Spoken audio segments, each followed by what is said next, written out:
Glory be to Jesus. He is indeed merciful, the compassionate one. Now, John chapter 5. Still on mercy. I read from verse 2.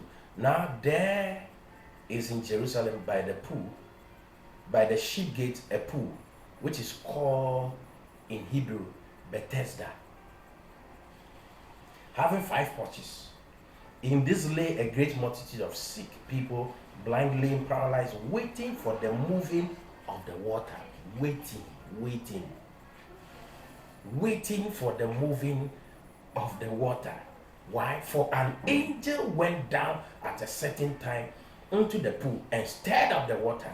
Then whoever stepped in first after the stirring of the water was made well of whatever disease he had. So a pool of sick people sitting by a pool, waiting for the pool to be stirred by an angel.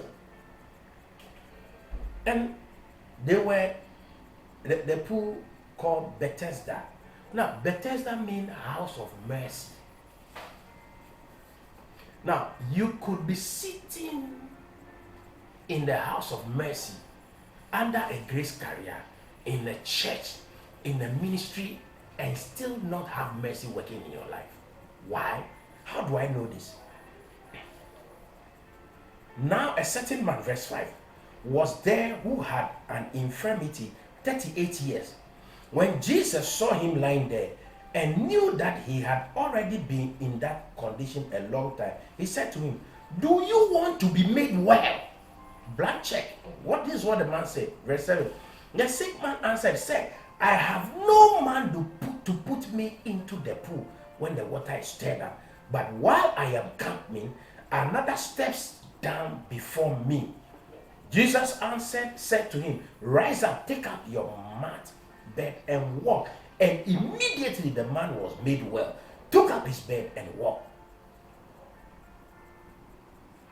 He was seated by the pool of Bethesda, which means house of mercy, but he didn't have mercy. The reason is this. When he was asked, he said, "I have no man." See, mercy excludes the need for human help. That's the key.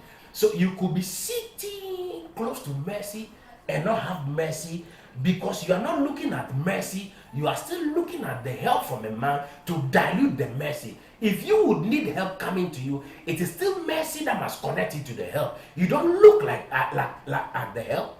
You don't look at man. You don't focus on man. You focus on mercy, and mercy will bring a man. Don't water down the mercy of God.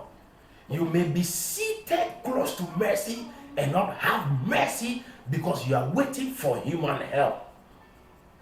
You cannot have access to mercy as long as you are waiting for man. The man's answer was not right, but the answer the man gave did not stop Jesus from administering mercy.